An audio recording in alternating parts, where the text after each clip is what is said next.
Good evening, welcome to ITV News. This is Wednesday night's calendar. Hello, here are tonight's main stories. Quad bike chaos, how thugs like these are causing havoc and killing animals on Yorkshire farmland. We don't like to see animals killed needlessly. You know, that deer wasn't taken, it wasn't a carcass that was eaten, it didn't go into anything, it was just killed for fun. We've seen, dead badgers, dead hares, dead deers, weekly basis.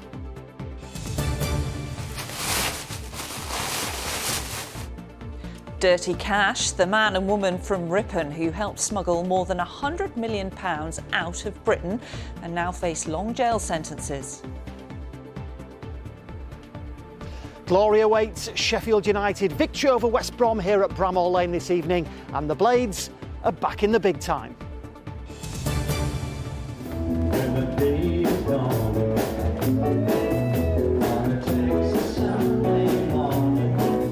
And we're catching up with 80-year-old birthday boy Tony Christie at a very special gig where he talks about going public with his dementia diagnosis. I've had so many good comments from people that they've stopped me and said, oh, by the way, we saw you on whatever, and you mentioned it, and my wife's got it, or my husband's got it, and it's changed their lives. They're not ashamed of it anymore.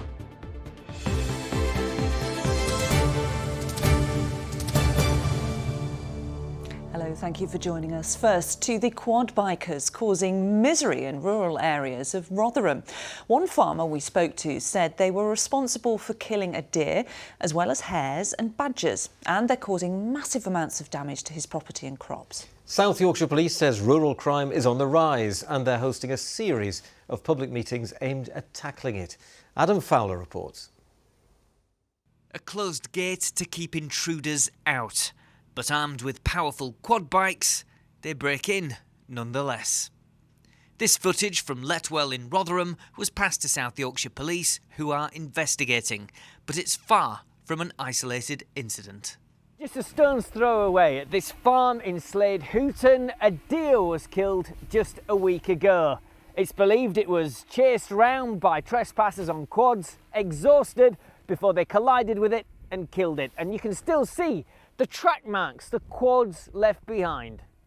A gang of 10 quads were reported as going through crop fields in the area.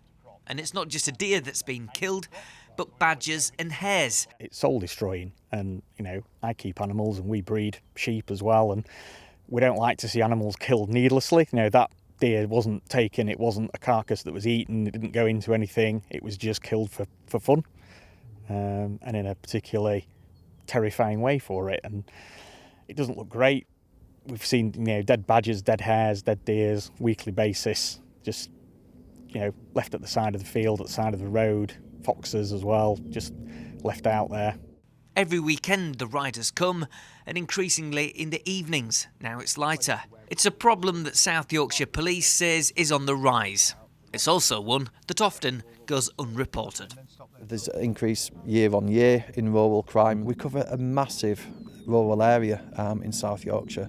So knowing, times where these vehicles are going out, places where they're gathering, and even people that live within our towns actually going, no, this isn't right, and actually reporting it to us. I'm sure there's people out there that know who are doing this and who was responsible for the incident last week with the deer, and we'd urge them to come forward and report it to us. The problem with people who live in the rural areas is they do feel very isolated, and it always feels as if the police are a long way away from where they are, which is not always true. But that's how they feel. So we need to bring them together and to meet personally and to meet in person those members of the police team who are the rural and wildlife team. For now, though, the problem persists, perpetuated by those who prioritise their own pleasure above everything else. Adam Fowler, ITV News, Rotherham. In other news, a man and woman from North Yorkshire have been convicted for smuggling more than £100 million out of the UK as part of a money laundering ring.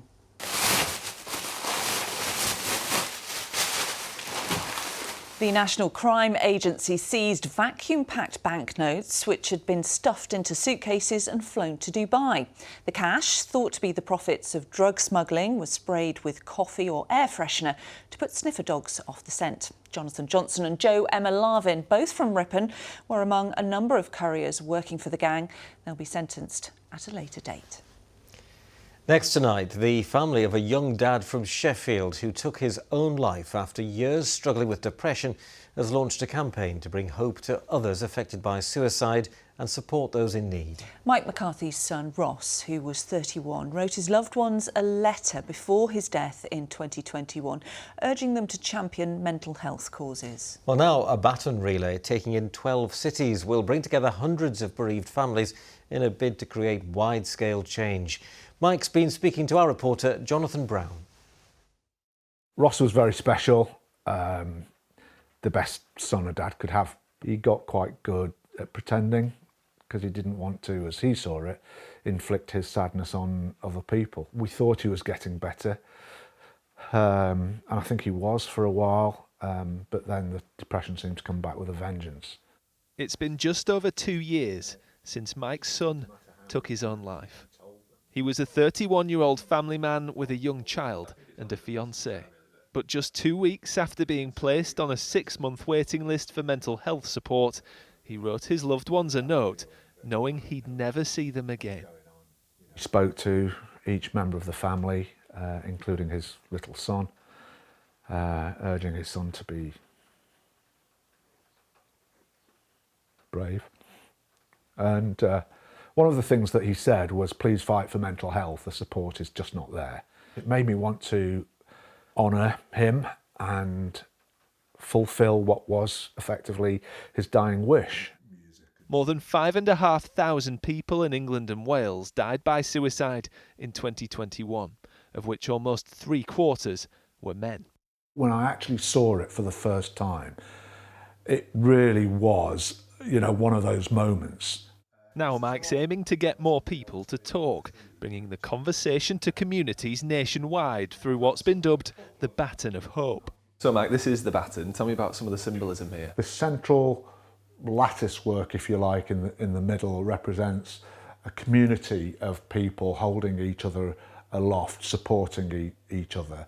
And this is very much about what the baton is about. The one-of-a-kind piece of silverware produced by the firm that maintains the FA Cup will visit 12 UK cities in as many days from June the 25th, with applications now open to be part of the tour, with those affected by suicide being urged to come forward. The one thing that unites everybody who takes their life is a loss of hope, and we thought about what we could do to try to restore at least a little bit. It's about smashing the stigma, but it's also about practical improvements, real change, because the status quo isn't good enough. Mike says he hopes this baton can carry his message far and wide, a chance for everyone to reflect on those no longer with us, while trying to create the change that could prevent more lives from being lost. Jonathan Brown, ITV News, Sheffield. And thanks to Mike for sharing his story with us, and all the best with his Baton of Hope relay. And thank you for watching Calendar. Still to come.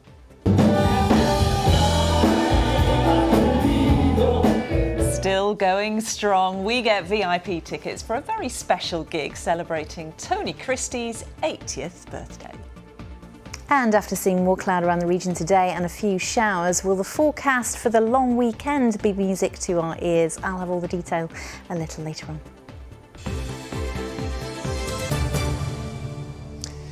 But first, I've got a question for Lara. And Lara, who was your favourite teacher at school? Oh, that's going back some time, but Miss Milner, I would say. How about you? Well, I suppose my favourite teacher would be Mrs. Marriott, my history teacher. And would you believe I still keep in touch with her and we still send each other Christmas cards? Oh, that's sweet. Incredible. Well, they were lady teachers, of course, but apparently there aren't enough male teachers in schools anymore. In fact, 25% of state-funded schools in Yorkshire don't have any men teaching in the school. And that, say some, means that children miss out on important male role models. Now there are calls for steps to be taken to encourage men back into teaching. Kevin Ashford reports. Sound source. What does it mean by a sound source? Seb Baxter has been a primary school teacher for 5 years. As a male teacher, he's very much in a minority amongst his colleagues. I think it's important that children get exposure to people of all types of backgrounds and all walks of life. Actually, I think that's a very valuable part of having a well-rounded education. And I think gender is a part of that they get opportunity to see male teachers and also female teachers. In all our other years, we've had female teachers, and it's actually good to have different teachers for different things, different genders. The latest figures show that England's teaching workforce is consistently predominantly female, with women making up more than 3/4 of those in the profession. And research has shown that in the Calendar region, 25.1% of state-funded schools do not have a male classroom teacher. So which ones for proportions? The academic behind that research says the lack of male teachers could have significant consequences. We know there's a lot of evidence that shows that role model effects are really important. And this is not necessarily true for everyone, because we know that a lot of boys have good role models at home, so they don't necessarily need that figure. But it is the case that not all young boys have a good male role model. And the case today is that actually many of these young boys won't have good role models in their home life or at school as well. I don't think we need a male role model as such. I just think we need good teachers who have traits like fairness, a sense of humour, good at putting across ideas and imbuing a love of learning in children, and it doesn't matter if they're male, female, trans or anything else. Good, then put your ear in. The government says the number of male teachers in primary schools has gradually increased since 2010, and it's working to ensure teaching is a career open to all. Kevin Ashford, ITV News. OK, time for some sport now, and it could be a huge night down at Bramall Lane.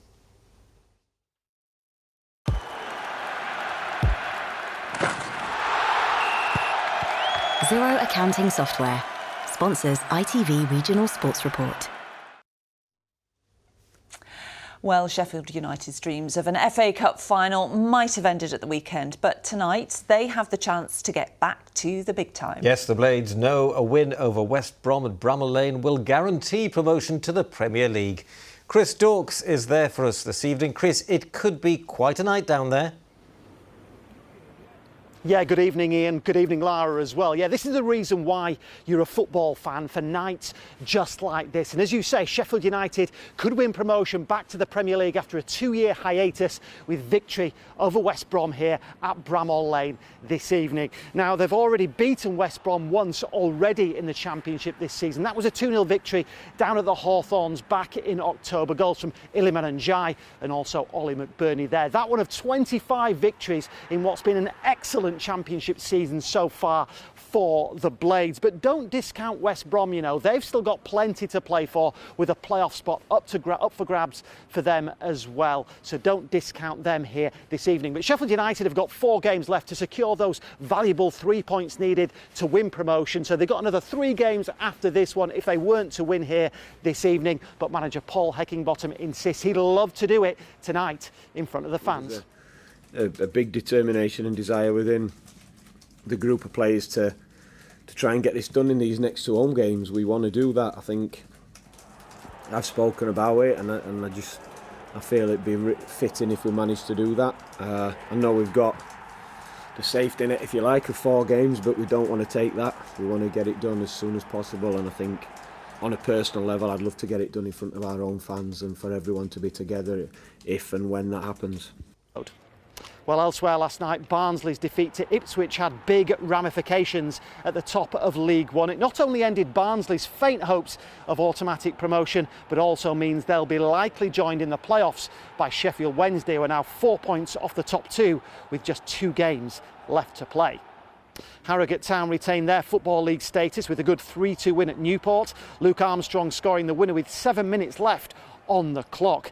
Meanwhile, Mansfield missed out on the chance to move into a playoff spot after losing at home to League 2 champions Leyton Orient. The Stags still have 2 games left to secure a top 7 spot. And finally from me, fans and former players gathered in Sheffield today for the funeral of the former Sheffield Wednesday player Don Megson. Now Don, who's the father of former Wednesday player and manager Gary, played 442 games for the club over 11 seasons before going into management himself. He died at the age of 86. Today those who saw him play remembered him as a no-nonsense defender who captained the Owls in their FA Cup final against Everton in 1966.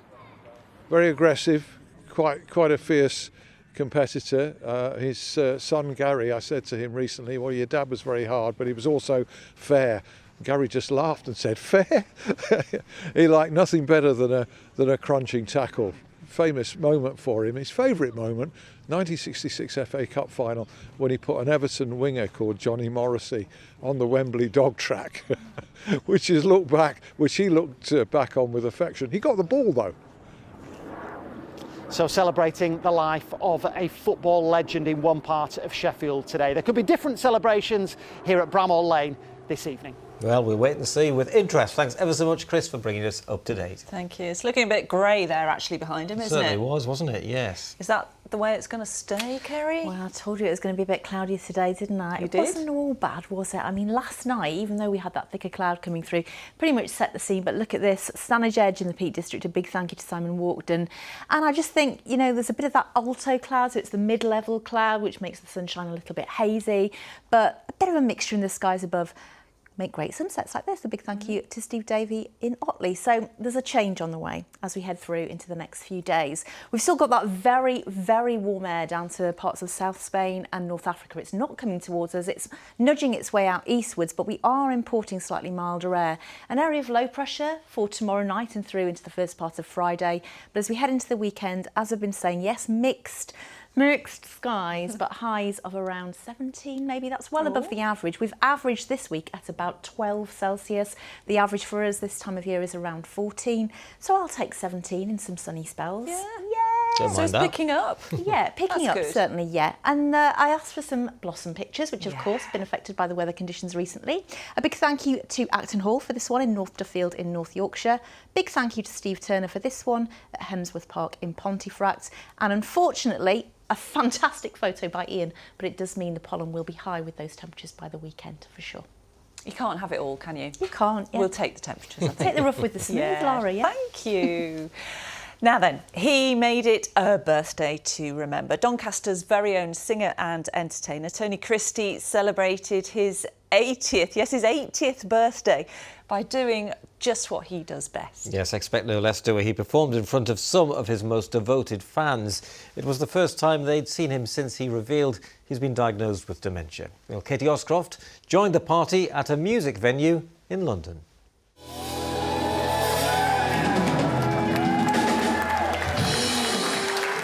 Singing live has always been special for Tony Christie. Now it's helping him in ways he could never have predicted, following his diagnosis with dementia.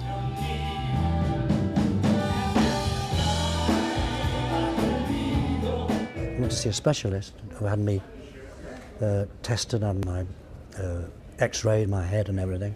And she says, you've got the starting of dementia. And it's there on the forehead, that part of my brain. But she says, you're very fortunate because you're a musician. You sing. Music is one of the, not cures, but it's one of the things that quietens down dementia. If you listen to music, it quietens you, you know.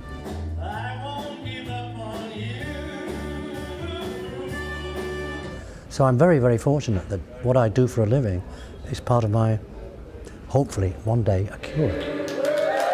Some of Tony Christie's loyal fans go back as far as he does. Sue is 82. He can't remember names. There's difficulty with remembering names. Well, I do that as well. People they're afraid of it, aren't they? So, you know, when you get someone like him talking about it, it's not so scary. My mum has memory loss, and one of the things that she helps her is singing. And she joins in and she loves it. I've had so many good comments from people in the shops that I use and meet me on the pavements, and they've stopped me and said, oh, by the way, we saw you on whatever. and you mentioned it, and my wife's got it, or my husband's got it, and it's changed their lives. They're not ashamed of it anymore. His fans love his back catalogue, but his most requested song. What's your favourite song? Amarillo, it's got to be.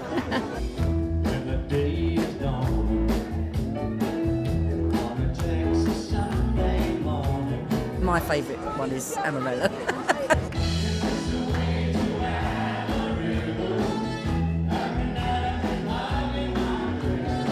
Everyone just knows that song and loves it. Top man. Absolutely top man.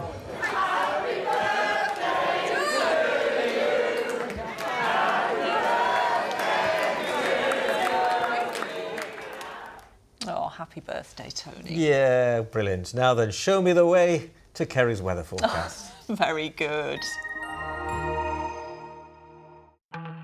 Good visibility on the horizon. TIRI sponsors ITV Yorkshire Weather. Hello again. So we did see a little bit more in the way of cloud across the region today. Not quite as sunny as the last couple of days with that cold northerly airflow. A big thank you to Shelley for this shot, and also Michiko for sharing her view yesterday as well. Keep those photos coming, weather photos at itv.com. But this was the scene today. Despite some sunshine around early this morning, definitely more cloud around, and we have seen one or two more showers as well compared to yesterday. So as we head deeper into this evening and overnight, actually mostly dry with clear spells. Still a bit of high cloud and a bit of a breeze, so not a widespread frost, but certainly a few frost pockets in rural sheltered spots as we head towards dawn. So it's a chilly enough night again as we head towards tomorrow. This was yesterday morning. A big thank you to James for sharing. 5:40 and 8:29 are your sun times as we head into Thursday.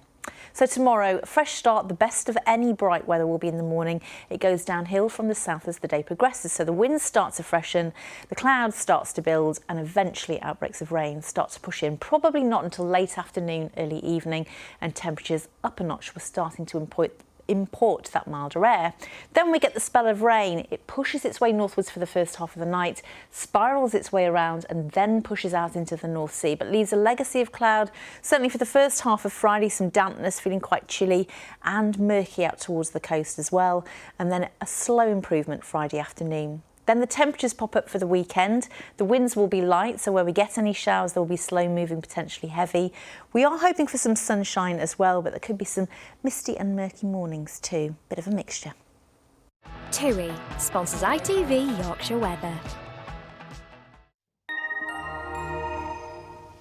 There you go, that's your forecast. Oh, lovely, thank you. And wasn't it great to see Tony Christie looking so well, really loving his birthday? Yeah, not looking his age at all, was he? Very smart.